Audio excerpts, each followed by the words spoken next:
ಇವತ್ತಿನ ಸೆಟಪ್ ತುಂಬ ಸಿಂಪಲ್ ಇತ್ತು. Pure price action. Day 1 of 21. Come back mode on. ಡಿಸಿಪ್ಲಿನಿಂದ ಟ್ರೇಡ್ ಮಾಡೋಣ. 1 second, let me take this trade first. ಈ move miss ಮಾಡೋಕ್ಕಾಗಲ್ಲ. ನಾನು ಇವಾಗ ಎಂಟ್ರಿ ತೊಗೋತೀನಿ. ಲಾಜಿಕ್ನ ನೆಕ್ಸ್ಟ್ ಎಕ್ಸ್ಪ್ಲೇನ್ ಮಾಡ್ತೀನಿ. ನನ್ನ ಟ್ರೇಡಿಂಗ್ ಸ್ಟೈಲ್ ಸ್ವಲ್ಪ ಸ್ಕ್ಯಾಲ್ಪಿಂಗ್ ಥರ ಇದೆ. ಇಲ್ಲಿ ಪ್ರತಿ ಮಿನಿಟ್ ಇಂಪಾರ್ಟೆಂಟು. ಅದಕ್ಕೆ ಫುಲ್ ಕಾನ್ಸಂಟ್ರೇಷನ್ ಬೇಕು. ಯಾಕಂದರೆ ಟ್ರೇಡ್ ಆಪೋಸಿಟ್ ಹೋದರೆ ಇಮಿಡಿಯೇಟ್ಲಿ ಎಕ್ಸಿಟ್ ಮಾಡಬೇಕಾಗತ್ತೆ.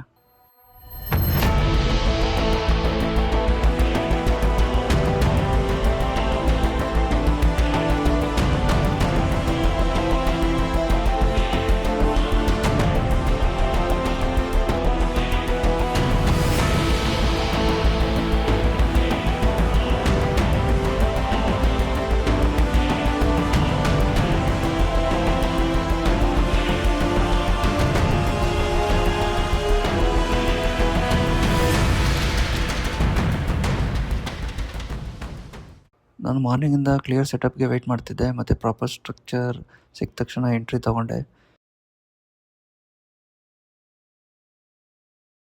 ನೀವು ನೋಡ್ತಾ ಇರ್ಬೋದು, ಇಲ್ಲಿ back to back 3 red candle ಇದೆ. ಇದ್ರದ್ದು ಎಕ್ಸಾಕ್ಟ್ 50% ರಿಟ್ರೇಸ್ಮೆಂಟಲ್ಲಿ ನಾನು ನನ್ನ ಪೊಸಿಷನ್ನ ಬಿಲ್ಡ್ ಮಾಡಿದೆ.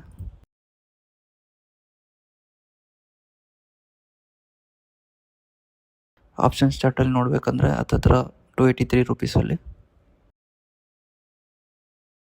ಎಕ್ಸ್ಪೆಕ್ಟೇಷನ್ ಏನಂದರೆ ಪ್ರೈಸ್ ಇಲ್ಲಿವರೆಗೂ ಮೂವ್ ಆಗಬೇಕು ಅಂತ. ಎಲ್ಲ ಅಲ್ಲೇನಿತ್ತು, ಸ್ಟ್ರಕ್ಚರ್, ಮೊಮೆಂಟಮ್, ಇಂಟೆಂಟ್. ಹಾಗೆ ಎಕ್ಸ್ಪೆಕ್ಟ್ ಮಾಡಿದಂತೆ ಪ್ರೈಸ್ ನನ್ನ ಡೈರೆಕ್ಷನಲ್ಲಿ ಮೂವ್ ಆಯಿತು. ಟ್ರೇಡ್ ಕರೆಕ್ಟಾಗಿತ್ತು. ಆದರೆ ನನ್ನ ಟಾರ್ಗೆಟ್ 10.5 ಇಟ್ಟಿದ್ದೆ. ಆದರೆ ಪ್ರೈಸು ಜಸ್ಟ್ 0.5 ಪಾಯಿಂಟ್ಸಿಂದ ಮಿಸ್ ಮಾಡಿ ರಿವರ್ಸ್ ಆಯಿತು. Just ½ point. ಆ ಮೊಮೆಂಟಲ್ಲಿ ಏನು ಮಾಡೋಕ್ಕಾಗಲ್ಲ. ರಿಗ್ರೆಟ್ ಇಲ್ಲ, ಚೇಸ್ ಇಲ್ಲ, ಜಸ್ಟ್ ಎಕ್ಸೆಪ್ಟ್ ಮಾಡ್ಕೋಬೇಕಾಗುತ್ತೆ. ಡೇ 1 ಪರ್ಫೆಕ್ಟ್ ಆಗಿಲ್ಲ, ಆದರೆ ಸೀರೀಸ್ ಇಲ್ಲಿಂದ ಸ್ಟ್ರಾಂಗ್ ಆಗುತ್ತೆ. ನಾಳೆ better come back. Discipline follow ಮಾಡಿ, ಪ್ರಾಫಿಟ್ಸ್ ಆಟೋಮೆಟಿಕ್ಕಾಗಿ ಬರುತ್ತೆ. This is discipline matters. ಇದು ನನ್ನ phase 1 result. 100% real. Fake entries ಇಲ್ಲ, ಎಡಿಟಿಂಗ್ ಇಲ್ಲ, just real trades. Hindi version link ಡಿಸ್ಕ್ರಿಪ್ಷನಲ್ಲಿದೆ. ಇದು real trading Guru, show of ಅಲ್ಲ. ಇಷ್ಟ ಆಯಿತು ಅಂತ ಅಂದರೆ ಲೈಕ್ ಹಾಕಿ, ಚಾನಲ್ಗೆ ಸಬ್ಸ್ಕ್ರೈಬ್ ಮಾಡಿ. ನೆಕ್ಸ್ಟ್ ಸೆಟಪ್ಪಲ್ಲಿ ಮೀಟ್ ಮಾಡೋಣ.